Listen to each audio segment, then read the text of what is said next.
It is my privilege and joy that we can continue our Bible study in the Gospel of Mark, and we have today the subtitle, Teaching Disciples, Part 1. We know that Jesus came on earth to do a double work, one that is inside of him to keep his connection to the Father. He was conceived by his Father for his earthly humanity. That's why he got that true identity by which he connected to the Father in the moment of conception. And while he was tempted, he should never consciously doubt that he is the Son of God.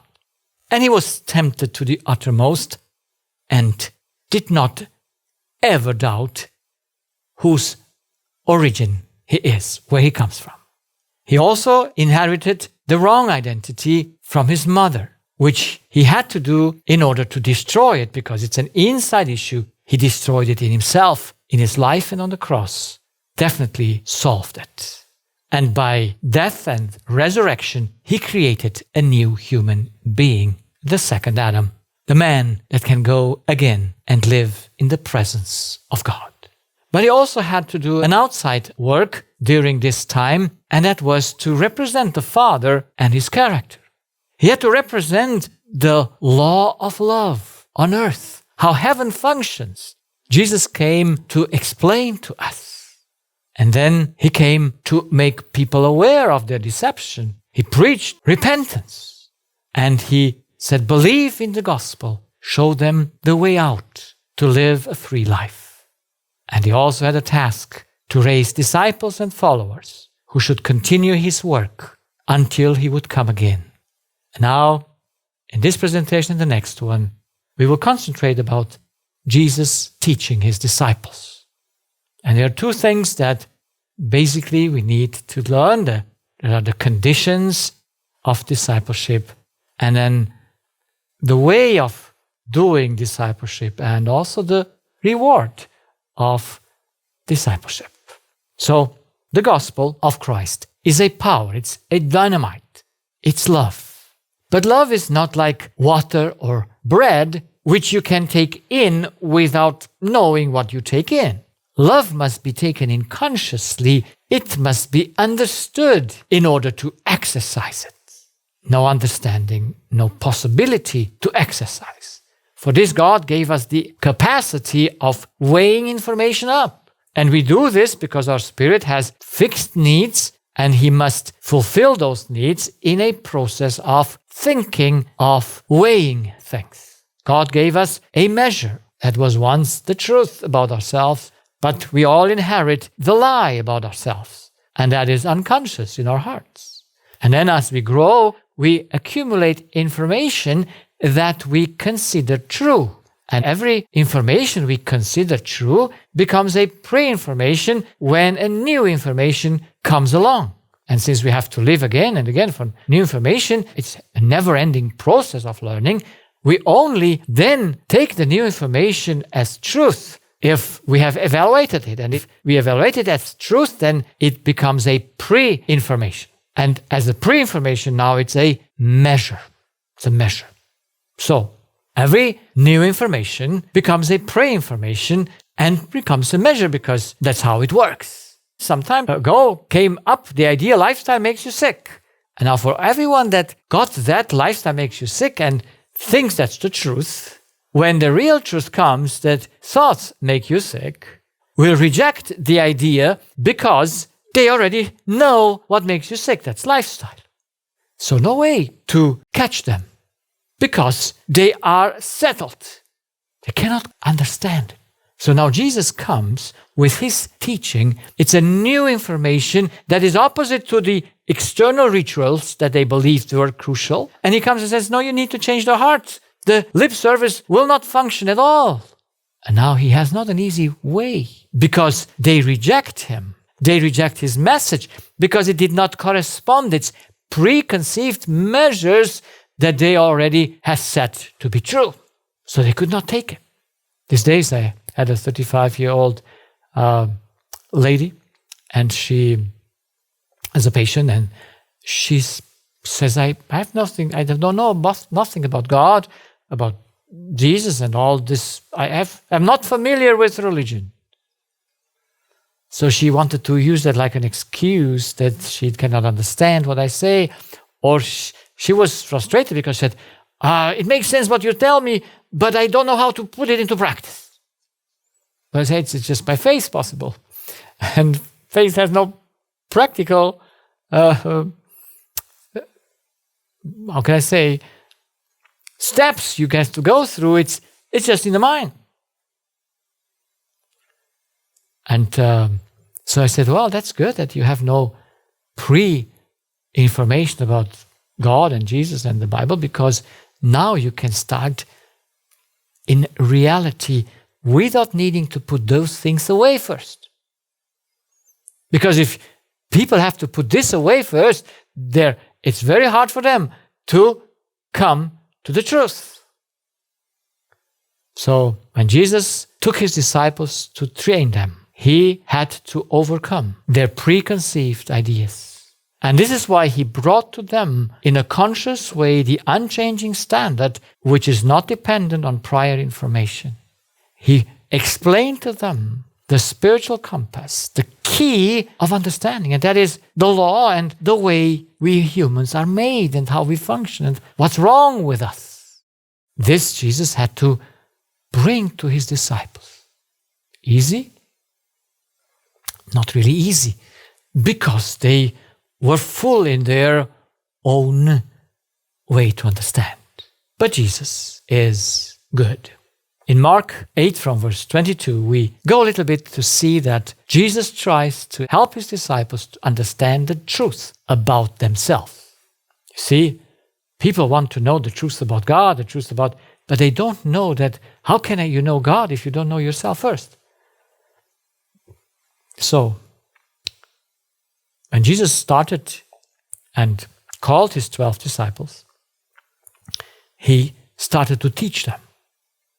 And in Matthew 5, he starts with, blessed are those who are poor in spirit. And those who understand their problem, that something is wrong in them. In Mark, Mark describes it in another way.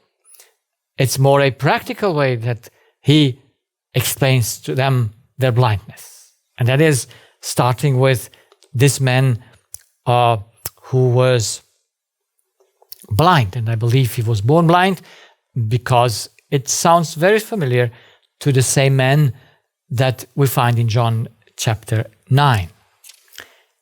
And he comes to Bethsaida, and they bring a blind man unto him, and besought him to touch him.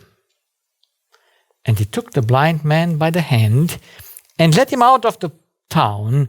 And when he had spit on his eyes, and put his hands upon him, he asked him if he saw something. And he looked up and said, I see men as trees walking. After that he put his hands again upon his eyes, and made him look up. And he was restored, and saw every man clearly. And he sent him away to his house, saying, neither go into the town, nor tell it to any in the town. So Jesus wants to keep this secret, not because he wants something secret to be there, but he knows the danger of sensationalism that would cut his work short. However, who does this gentleman represent? This is spiritual blindness, we know it's about. And that he takes him apart, that he's one-to-one with him. It's very important that Jesus puts something from himself. He spits in John 9, he made a clay and puts it on his eyelids and sends him to wash in the water that is called Shiloh. So here we see the principle of how things can work in our life. We cannot become aware about the truth about ourselves except in steps.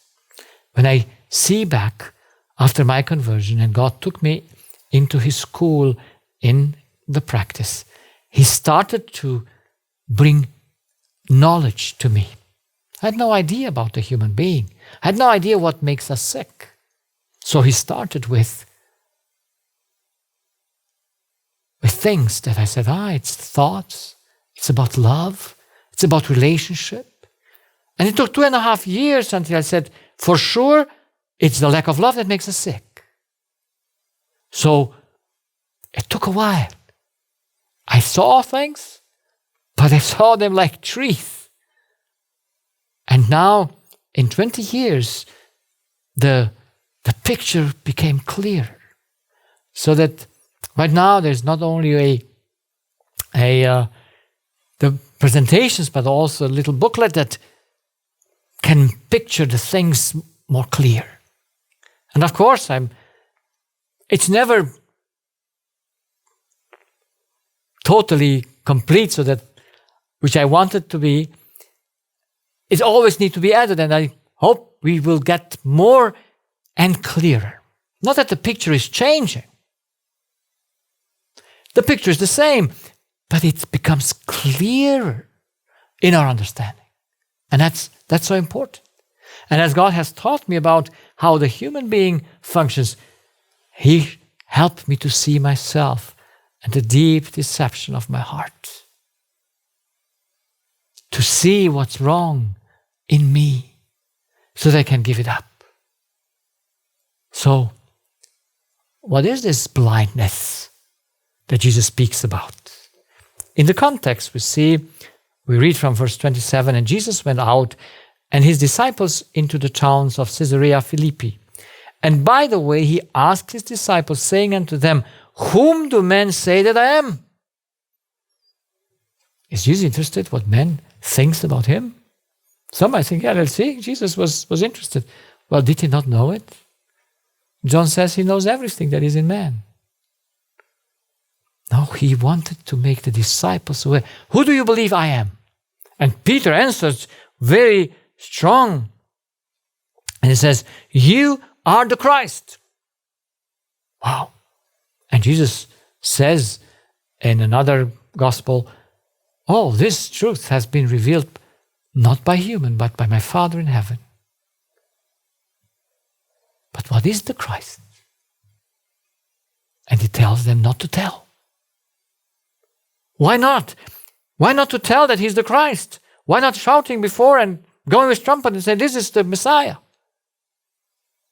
Because their understanding and the understanding of the people were completely opposite as the truth was. This is why Jesus now making them aware, you believe I'm the Messiah. Now what is the Messiah? And now he explains that to them and says,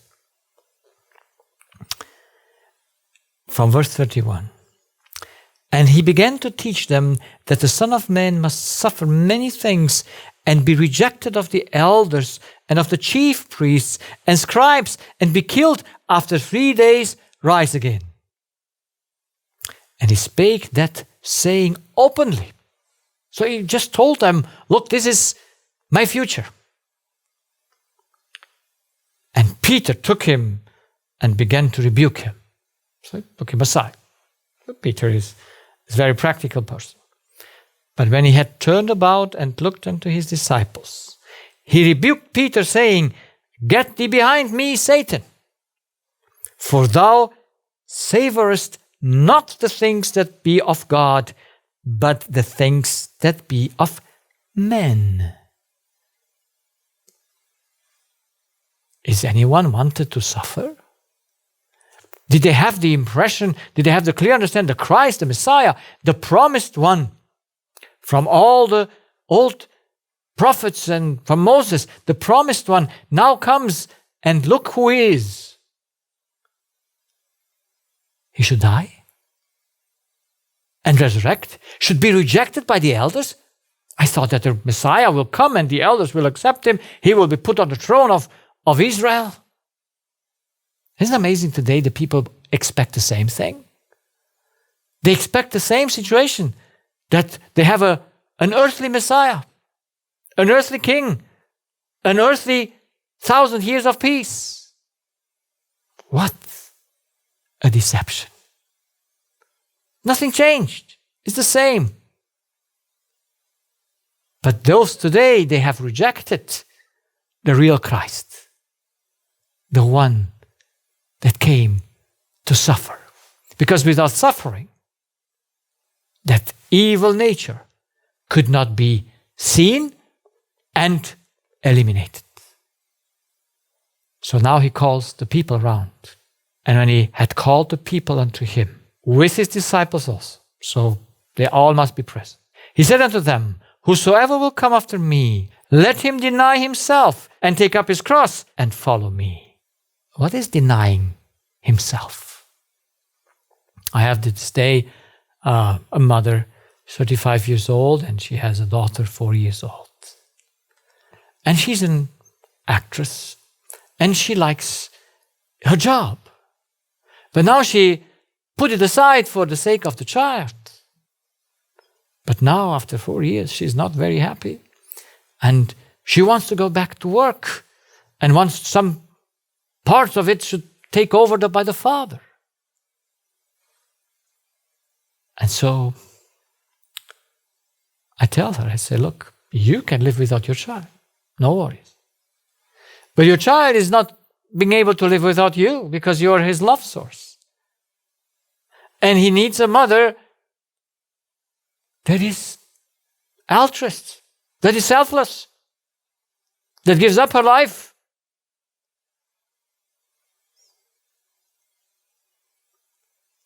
There's a conflict. When a mother or a father, whoever has a conflict between his first job and his second job, the first call is the child. And yes, we might do other things as well, but including the child. She just said to me, I said, we went out and I gave her a book to read, and I read a book. And I said, well, but why not reading the book together? Maybe first hers, and then the book of the mother. Of course, leaving out maybe those things that are, but the mother is hungry for herself. She needs to give up the deception of her hearts because it will cost the life of the child, which she for sure doesn't want to. I explained to her that I have seen humanity now in 20 years of my practice in all his phases in life and from birth to old age. And you see them. The child, if time would last, would grow up and would see himself always rejected by his mom, that his mom had her job better than him, loved the job more than him. The mother will see the result of what happens and will make herself remorse and guilt. And what then? And then self-destruction is the result on both sides. I've seen it because that's how it works. So what is denying himself? Should you ever deny something that is good? No at all. We just need to deny that what destroys us, that what destroys our offsprings, that needs to be denied. But how can you deny it if it's good? Let's take the next Bible verse that says, for whosoever will save his life shall lose it. But whosoever shall lose his life for my sake and the gospel's, the same shall save it. Now if you lose your life for Christ's sake, you gain it. Is life something precious? Yes, it is.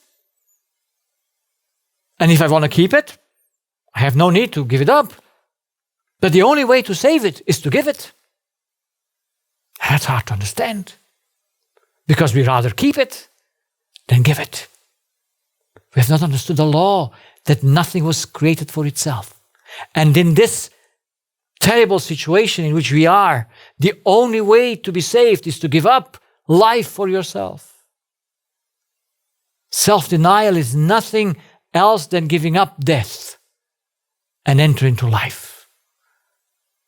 That's the cross. That makes us free because it brings the truth about us, who we are. In Luke 14:26, Jesus says the same thing in another context. If any man come to me and hate not his father and mother and wife and children and brethren and sisters, yea, and his own life also, he cannot be my disciple. So put them on the cross. Should I put them on the cross? No, I have to put on the cross that I am dependent on them. I saw a patient, she's 50-something these days, and she has a cancer since 4 years on her larynx, on the epiglottis, on the right side.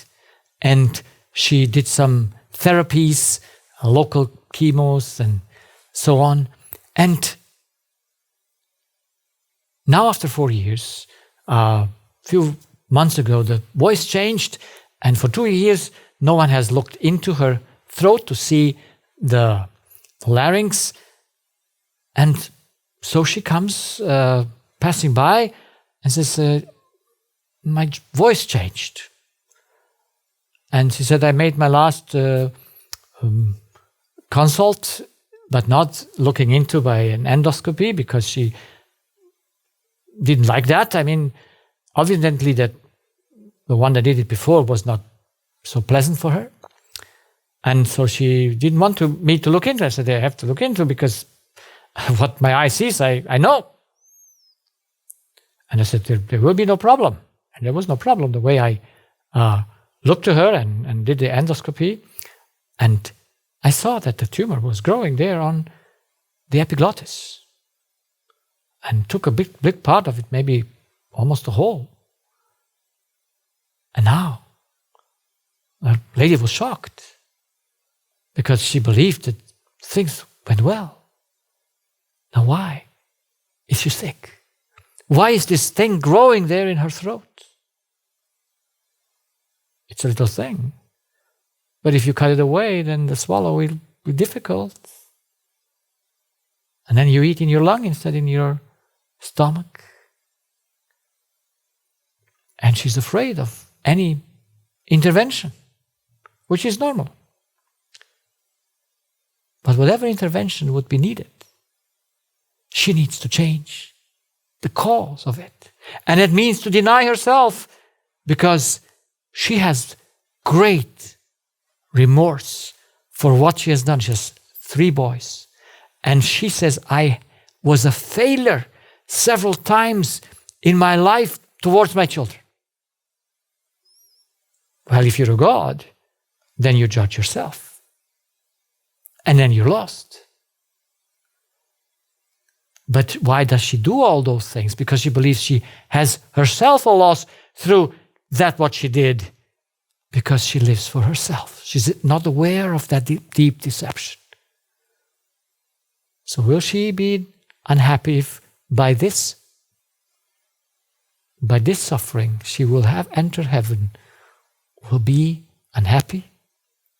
No, but in order to become a follower, she needs to let go of that deception to believe that something is herself. Because Jesus says in Luke 14:33, so likewise whosoever he be of you that forsaketh not all that he hath, he cannot be my disciple. All. In all is all included, inclusive yourself.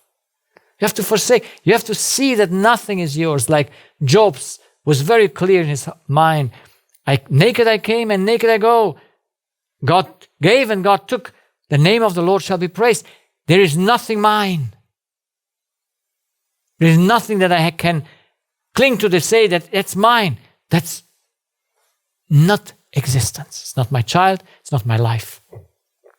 But the deception is so deep that we cannot see it. And God has to intervene. He has to let the effects of the deception of sin come out so that we can solve it. In Mark 9:43-48, Jesus becomes very interesting because he uses 3 things that we all need every day: the hand, the feet, and the eye. And if thy hand, thy foot, or thy eye offend thee, cut them off. It is better for thee to enter into life maimed than having 2 hands to go into hell, into the fire that never shall be quenched. So, Do you use your hand every day? Yes. Do you use your legs every day? Yes. Do you use your eyes every day? Yes. And now he says, let them go. You need, if they hinder you to enter heaven, put them away, because it's better to get into heaven a cripple, so to say, than to lose your life eternally. So, it looks like the hand is a good thing. No, it makes you to sin. It offends thee. In German it says it makes you to sin. Because this is what makes us sin. And I have to cut away that force. I have to give it up, that self-denial. Never in self-denial you ever give up anything good. But now this terrible idea that I'm a God also wants me to be the greatest. Who is the greatest on the scale? The disciples were powerless to help the gentleman with his sick child with that demon. Why? Because they were themselves possessed by the same demon. Because they were jealous. Why did Jesus just take the 3 of them and not all of them on the Mount of Transfiguration? Why did he do that? So, their jealousy. Who is the greatest? They had this discussion among them. Let's stabilize this among us so that Jesus did not need to do it. And I mean, we have this, the 2 brothers, the sons of Zebedee.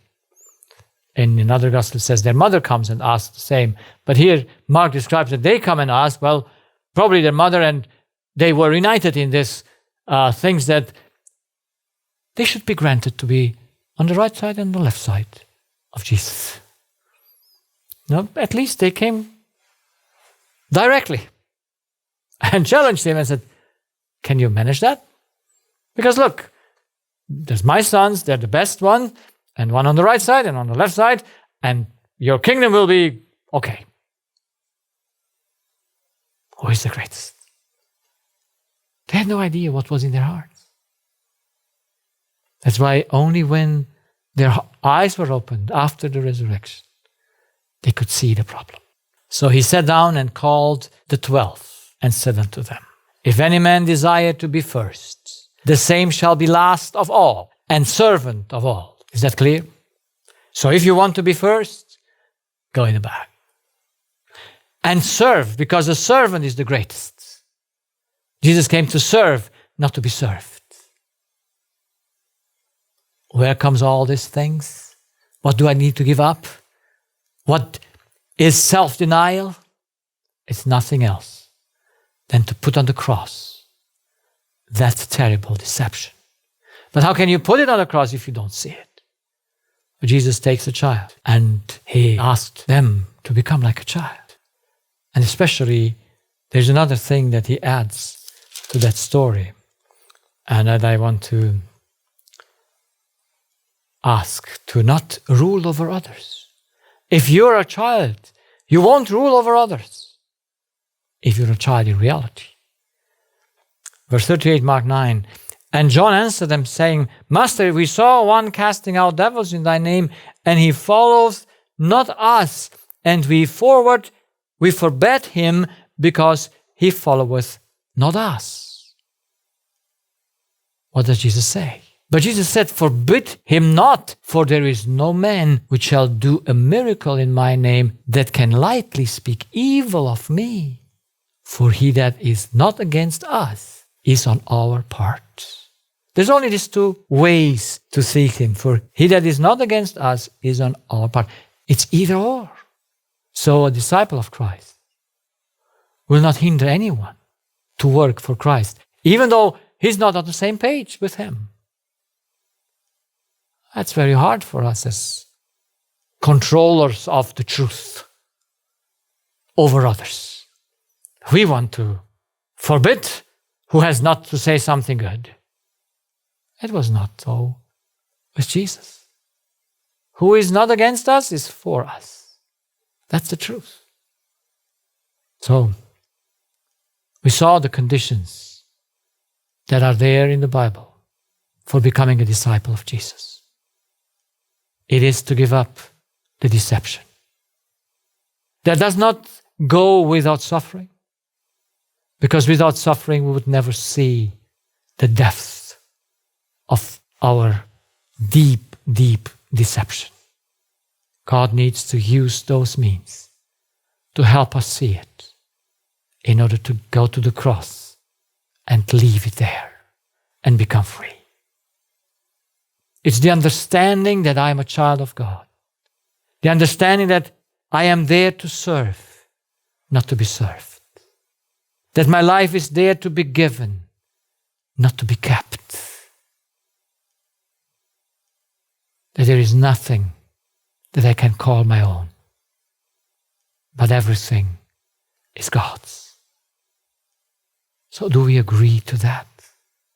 Are we willing to understand that we never give up anything good, just the evil that hinders us, that makes us sick, that makes us not a good parent, that makes us guilt? All those things have to be given up. And I thank God that He teaches me to do it. That one day to be free, to live that love that my Lord lived on earth. And He was connected to His Father and lived consciously out of that love. And I want to become like that. And I hope you too. And that you count the costs. And you're willing to give up the evil to gain the good.